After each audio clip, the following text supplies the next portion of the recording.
അസ്സലാമു അലൈക്കും വറഹ്മത്തുള്ളാഹി തആല വബറകാത്തു. എല്ലാവർക്കും സുഖമെന്ന് കരുതുന്നു. വിശുദ്ധമായിരിക്കുന്ന റമളാൻ ഷരീഫിലാണ് നാം നിലകൊള്ളുന്നത്. അല്ലാഹു തആല നമ്മുടെ നോമ്പുകളും നിസ്കാരങ്ങളും ഖുർആൻ പാരായണവും മറ്റു സൽക്കർമ്മങ്ങളൊക്കെ നമ്മിൽ നിന്ന് സ്വീകരിക്കുമാറാകട്ടെ. ആമീൻ. നമ്മുടെ പള്ളികളിലൊക്കെ റമളാൻ ഉറുദിക്ക് വരുന്ന ഉസ്താദുമാരുണ്ടാകും. അങ്ങനെ പള്ളിയിലേക്ക് ഉറുദിക്ക് വന്ന ഉസ്താദുമാരിൽ നിന്ന് ചിലരുടെ അനുഭവങ്ങളാണ്, ചിലർ പറഞ്ഞ അനുഭവങ്ങളാണ് ഇന്ന് ഈ വീഡിയോയിലൂടെ നിങ്ങളോട് പങ്കുവെക്കുന്നത്. അതിന് ചില കാരണങ്ങളുണ്ട്. നമുക്കതിൽ നിന്ന് ഒരുപാട് പാഠങ്ങൾ ഉൾക്കൊള്ളാനുണ്ട്. പ്രവാസികളായിരുന്ന ആളുകൾ ഉറുദിക്ക് വരുന്നവരുണ്ട്. ബാങ്കിൽ നിന്ന് ലോൺ എടുത്ത് വീടും പറമ്പും ജപ്തിയിലായവർ ഉറുദിക്ക് വരുന്നവരിലുണ്ട്. ആക്കർമാരിലൂടെ ബാങ്കിൽ നിന്ന് പണം നഷ്ടപ്പെട്ട ഉസ്താദ് ഉറുദിക്ക് വന്നവരിലുണ്ട്. അവരൊക്കെ പറഞ്ഞ ഒരുപാട് കാര്യങ്ങളുണ്ട്. അത് നിങ്ങളോട് ഒന്ന് പങ്കുവെക്കാം. നമ്മുടെ ജീവിതത്തിൽ അത്തരം അനുഭവങ്ങളില്ലാതെ, അത്തരം കാര്യങ്ങളിലേക്ക് നാം ചെന്നെത്താതെ രക്ഷപ്പെടാനുള്ള ഒരു ഓർമ്മപ്പെടുത്തൽ മാത്രമാണ് ഈ വീഡിയോ. ആ നിലക്ക് നിങ്ങൾ കാണുകയും പ്രിയപ്പെട്ടവരിലേക്കൊക്കെ നിങ്ങൾ ഷെയർ ചെയ്തു കൊടുക്കുകയും ചെയ്യുക. ഒരു അസറ നമസ്കാരം പള്ളിയിൽ സ്വലാത്ത് നടന്നുകൊണ്ടിരിക്കുന്നു. സ്വലാത്തിന് ശേഷം ഒരു പ്രായമായ ഒരാൾ എഴുന്നേറ്റ് നിന്നിട്ട് പറഞ്ഞു, ഞാൻ 3 പള്ളികൾ കയറിയിട്ട് അവിടെയൊന്നും എനിക്ക് ഉറുദിക്ക് അവസരം കിട്ടിയില്ല. അങ്ങനെയാണ് ഞാൻ ഇവിടെ എത്തിയിട്ടുള്ളത്. എനിക്ക് കൂടുതൽ നടക്കാൻ കഴിയില്ല. എനിക്ക് ഒരു ഓപ്പറേഷൻ കഴിഞ്ഞിട്ടുണ്ട്. എൻ്റെ ഭാര്യ ഓപ്പറേഷൻ കഴിഞ്ഞ് വീട്ടിൽ ചികിത്സയിലാണ്, മകനും ചികിത്സയിലാണ്.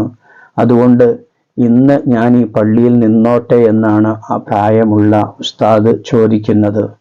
അങ്ങനെ സ്വലാത്തൊക്കെ കഴിഞ്ഞ് ഓരോരുത്തർ അദ്ദേഹത്തിൻ്റെ ഭക്ഷണമൊക്കെ ഏറ്റെടുത്തു.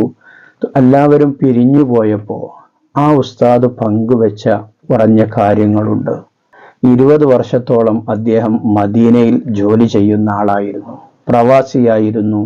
നല്ല സമ്പാദ്യമൊക്കെ അദ്ദേഹം ഉണ്ടാക്കി.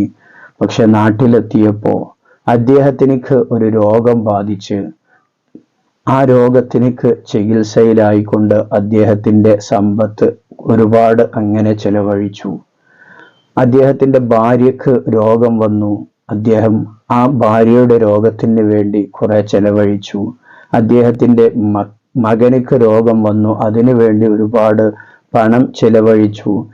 സമ്പാദിച്ച പണം മുഴുവനും അദ്ദേഹം രോഗത്തിന് വേണ്ടി ചെലവഴിക്കുകയും വീട് നിർമ്മാണത്തിനും മറ്റുമായി ഒക്കെ ചെലവഴിച്ച് അദ്ദേഹത്തിൻ്റെ കയ്യിൽ ഇനി ഒരു പൈസയും ഇല്ല, കടത്തിലാണ്. ആ കടത്തിൽ നിന്ന് രക്ഷപ്പെടാൻ വേണ്ടിയാണ് അദ്ദേഹം ഇങ്ങനെ ഓരോ പള്ളികളിലും ഉറുദിക്ക് വേണ്ടി നടക്കുന്നത്.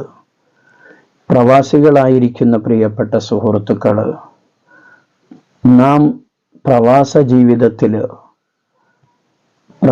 ജീവിതത്തിൻ്റെ ദുരനുഭവങ്ങളൊന്നും എനിക്ക് അറിയുകയില്ല. കാരണം ഒരു സമയത്ത് പോലും ഞാൻ പ്രവാസ ലോകം അതല്ലെങ്കിൽ വിദേശ രാജ്യത്തേക്ക് യാത്ര ചെയ്ത ആളല്ല. അതുകൊണ്ട് തന്നെ അവരുടെ കഷ്ടപ്പാടുകൾ മറ്റുള്ളവർ പറയുന്നത് കേൾക്കുന്നു എന്ന് മാത്രം. അപ്പോൾ ഈ പ്രായമുള്ള വയോധികനായിരിക്കുന്ന ഈ ഉസ്താദ് തൻ്റെ പ്രവാസ ജീവിതത്തിൽ ഒരുപാട് കാലം മദീനയിൽ ജീവിക്കുകയും ആ ജീവിതത്തിനിടയിൽ തൻ്റെ സമ്പത്ത് വീട് നിർമ്മാണത്തിനും മക്കളെ കെട്ടിച്ചയക്കാനും ഒക്കെയായി ചെലവഴിച്ച് ശിഷ്ടകാലം നാട്ടിലേക്ക് വന്നപ്പോൾ തൻ്റെ ചികിത്സക്കും തൻ്റെ ഭാര്യയുടെയും മകൻ്റെയും ചികിത്സക്ക് പോലും പണമില്ലാതെ കഷ്ടപ്പെടുന്ന ഒരവസ്ഥയിലേക്ക് എത്തിയിട്ടുണ്ടെങ്കിൽ പ്രിയപ്പെട്ട പ്രവാസികൾ, നിങ്ങളുടെ അധ്വാനത്തിൻ്റെ ഒരു വിഹിതം നിങ്ങളുടെ പ്രവാസ ജീവിതം അവസാനിച്ച് നാട്ടിൽ നിൽക്കുന്ന ആ സമയത്തേക്ക് നിങ്ങൾ നിർബന്ധമായും മാറ്റിവെക്കേണ്ടതുണ്ട്. എത്രയോ കഷ്ടപ്പാടുകൾ അനുഭവിച്ചുകൊണ്ടാണ് നിങ്ങൾ വിദേശ രാജ്യങ്ങളിൽ ജോലി ചെയ്യുന്നതെന്നറിയാം. തൻ്റെ കുടുംബത്തിന് വേണ്ടി, തൻ്റെ മക്കളുടെ പഠനാവശ്യങ്ങൾക്ക് വേണ്ടി, നല്ല വീട് വെക്കാൻ, വാഹനം വാങ്ങാനൊക്കെ പണം ചെലവഴിക്കുന്നതോടൊപ്പം തന്നെ നിങ്ങളുടെ ശിഷ്ട ജീവിതകാലത്തിന് വേണ്ടി ഒരു വിഹിതം നിർബന്ധമായും നിങ്ങൾ മാറ്റിവെക്കേണ്ടതുണ്ട്. ഇല്ല എങ്കിൽ ഇതുപോലെ മറ്റുള്ളവരുടെ മുന്നിൽ നിങ്ങളുടെ ജീവിതം കൈനീട്ടി യാചിക്കേണ്ട ഒരവസ്ഥയിലേക്കെത്തും. അള്ളാഹു തആല കാക്കുമാറാകട്ടെ. ആ ഉസ്താദിനിക്ക് അള്ളാഹു തആല അദ്ദേഹത്തിന്റെ രോഗം ശിഫയാക്കി കൊടുക്കുമാറാകട്ടെ. അദ്ദേഹത്തിന്റെ ഭാര്യയുടെയും മകന്റെയും ഒക്കെ രോഗം അല്ലാഹു തആല പൂർണ്ണമായ ശിഫ നൽകുമാറാകട്ടെ. മറ്റൊരു ഉസ്താദ് ഇതുപോലെ ഒരു മഗ്‌രിബിനോടടുത്ത സമയത്താണ് അദ്ദേഹം വന്നത്. വന്ന സമയത്ത് തന്നെ അദ്ദേഹം എന്നോട് പറഞ്ഞ കാര്യം, ഉസ്താദെ, എൻ്റെ 1.5 ലക്ഷം രൂപ, 1,60,000 രൂപ ബാങ്കിൽ നിന്ന് നഷ്ടപ്പെട്ടു പോയി. എങ്ങനെയാണ് എന്ന് ഞാൻ ചോദിച്ചപ്പോൾ അദ്ദേഹം എന്നോട് പറഞ്ഞത്, ഹാക്കർമാർ മുഖേന എൻ്റെ പണം അപഹരിച്ചു പോയി. എങ്ങനെ സംഭവിച്ചു എന്ന് ഞാൻ അദ്ദേഹത്തോട് ചോദിച്ചപ്പോൾ അദ്ദേഹം പറഞ്ഞത്, ബാങ്കിൽ നിങ്ങളുടെ ബാങ്ക് അക്കൗണ്ട് വെരിഫിക്കേഷൻ എന്ന് പറഞ്ഞിട്ട് മൊബൈലിലേക്ക് ഒരു മെസ്സേജ് വരികയും ആ മെസ്സേജിൽ ഞാൻ എൻ്റെ അക്കൗണ്ട് നമ്പറും അതുപോലെ തന്നെ അദ്ദേഹത്തിൻ്റെ പേരും അക്കൗണ്ട് നമ്പറും വേണ്ട ഡീറ്റെയിൽസ് എല്ലാം കൊടുത്ത് അദ്ദേഹം ആ വന്ന നമ്പറിലേക്ക് സെൻഡ് ചെയ്തു കൊടുത്തു. അതോടുകൂടി തന്നെ അദ്ദേഹത്തിൻ്റെ അക്കൗണ്ടിൽ നിന്ന് ആ പണം മുഴുവനും ഹാക്കർമാർ വലിച്ചു കൊണ്ടുപോയി. ഒരുപാട് മെസ്സേജുകൾ നാം കേൾക്കുന്നതാണ്. ഇതുപോലെയുള്ള മെസ്സേജുകൾ വരുമ്പോൾ നിങ്ങൾ ഒരു കാരണവശാലും നിങ്ങളുടെ ബാങ്ക് ഡീറ്റെയിൽസ് കൊടുക്കരുത് എന്നുള്ള ഒരുപാട് മെസ്സേജുകൾ നമുക്ക് വരാറുണ്ടെങ്കിലും ചില സന്ദർഭങ്ങളിൽ നാം ശ്രദ്ധിക്കാതെ പോകുന്ന കാര്യമാണിത്. അതുകൊണ്ട് തന്നെ എന്ത് മെസ്സേജ് നിങ്ങൾക്ക് മൊബൈലിലേക്ക് വന്നാലും നിങ്ങൾ നിങ്ങളുടെ ബാങ്കുമായി ബന്ധപ്പെട്ടതിന് ശേഷം മാത്രം അത്തരം കാര്യങ്ങൾ ചെയ്യുക. ആ പാവപ്പെട്ട ഉസ്താദിന്റെ അക്കൗണ്ടിൽ വെറും 67 രൂപ മാത്രം ബാക്കി വെച്ചുകൊണ്ട് 1,60,000 രൂപയും ഹാക്കർമാർ വലിച്ചെടുത്തു എന്നുള്ള സങ്കടം ആ ഉസ്താദ് എന്നോട് പങ്കുവെക്കുകയുണ്ടായി. അതുകൊണ്ട് തന്നെ ബാങ്കിൽ പണം സൂക്ഷിക്കുന്നവർ ഈ കാര്യം പ്രത്യേകം ശ്രദ്ധിക്കണം. ഒരു വിധത്തിലും നിങ്ങൾക്ക് മൊബൈലിലേക്ക് വരുന്ന മെസ്സേജിനിക്ക് നിങ്ങൾ റിപ്ലൈ, നിങ്ങളുടെ അക്കൗണ്ട് നമ്പർ അതല്ലെങ്കിൽ OTP നമ്പർ ഒക്കെ ചോദിച്ചു വരുന്ന നമ്പറിനൊന്നും നിങ്ങൾ മറുപടി കൊടുക്കാതിരിക്കുക. നിങ്ങൾക്ക് നിങ്ങളുടെ ബാങ്കുമായി ബന്ധപ്പെട്ട അക്കൗണ്ടുമായി ബന്ധപ്പെട്ട എന്തെങ്കിലും വിഷയങ്ങൾ മെസ്സേജ് വന്നാൽ അത് നിങ്ങളുടെ ബാങ്കുമായി ബന്ധപ്പെട്ടുകൊണ്ട് നിങ്ങൾ തീർക്കാൻ വേണ്ടി ശ്രമിക്കുക. ഇതുപോലെയുള്ള കെണിവലകളിൽ പെടാതിരിക്കുക. മറ്റൊരു ഉസ്താദ് വന്നത് അദ്ദേഹത്തിന്റെ വീടും പറമ്പും ജപ്തിയിലാണ്, സഹായിക്കണമെന്ന് പറഞ്ഞുകൊണ്ടാണ്. എന്തുകൊണ്ടാണ് ഈ ഉസ്താദിന് ഈ ഒരവസ്ഥ എത്തിയത്? മദ്രസ മുഅല്ലിമായിരുന്ന ഈ ഉസ്താദ് ഒരു വലിയ സംഖ്യ വീട് പണി ആവശ്യാർത്ഥം കടം വാങ്ങേണ്ടി വന്നപ്പോൾ ഒരുപാട് ആളുകളോട് കടം ചോദിച്ചിട്ടും കടം കിട്ടാത്തൊരവസ്ഥ വന്നപ്പോൾ അദ്ദേഹം ചെയ്ത ഒരു മാർഗമാണ് ബാങ്കിൽ നിന്ന് അദ്ദേഹം തൻ്റെ ആധാരം പണയം വെച്ചുകൊണ്ട് ലോൺ എടുത്തു എന്നുള്ളത്. ചെയ്യാൻ പാടില്ലാത്ത ഒരു തെറ്റായിരുന്നുവെങ്കിലും അദ്ദേഹം ആ സമയത്ത് അദ്ദേഹത്തിന് പണം അത്യാവശ്യമായതുകൊണ്ട് അദ്ദേഹം അത് ചെയ്തു. ഇതിന് ഉത്തരവാദികൾ ആരാണ് എന്നുള്ളത് ഒന്ന് മറുവശത്ത് നാം ചിന്തിക്കേണ്ടതാണ്. അദ്ദേഹം ജോലി ചെയ്യുന്ന മഹല്ലത്തിലുള്ള എത്രയോ പണക്കാരുണ്ടാവും.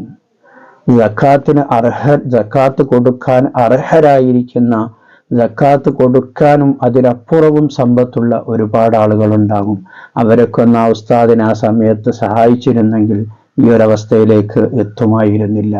എന്നാലും ആ ഉസ്താദ് തൻ്റെ കിട്ടുന്ന ശമ്പളത്തിൽ നിന്ന് വിഹിതം അടച്ചു പോരുന്നുണ്ടെങ്കിലും അതൊന്നും വിഹിതം അടച്ച് അവസാനം അടവുകളൊക്കെ തെറ്റി അദ്ദേഹത്തിന്റെ വീടും പറമ്പും ജപ്തിയിലേക്കെത്തി.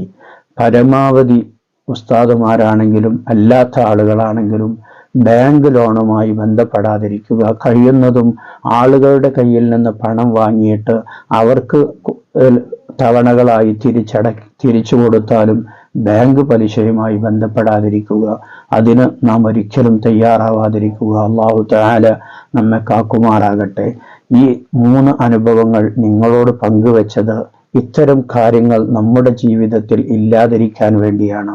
അല്ലാഹു തആല നമ്മെ എല്ലാവരെയും നന്നാക്കി തരുമാറാകട്ടെ. അവൻ പൊരുത്തപ്പെടുന്ന അടിമകളിൽ അല്ലാഹു നമ്മെ ഉൾപ്പെടുത്തുമാറാകട്ടെ. വീഡിയോക്കൊരു ലൈക്ക് ചെയ്യുക, പ്രിയപ്പെട്ട പ്രവാസികളിലേക്കും മറ്റുള്ള കുടുംബ ഫാമിലി ഗ്രൂപ്പുകളിലേക്കൊക്കെ വീഡിയോ നിങ്ങൾ ഷെയർ ചെയ്തു കൊടുക്കുക. വിശുദ്ധമായിരിക്കുന്ന റമദാനു ഷരീഫ് അനുകൂലമായി സാക്ഷി പറയുന്ന മുഅ്മിനീങ്ങളിൽ അല്ലാഹു തആല എല്ലാവരെയും ഉൾപ്പെടുത്തി അനുഗ്രഹിക്കുമാറാകട്ടെ. ആമീൻ ബിറഹ്മതിക യാ അർഹമർ റഹീമീൻ. മറ്റൊരു വീഡിയോയിൽ മറ്റൊരു വിഷയവുമായി നമുക്ക് വീണ്ടും കാണാം. സ്നേഹത്തോടെ അസ്സലാമു അലൈക്കും വറഹ്മത്തുള്ളാഹി.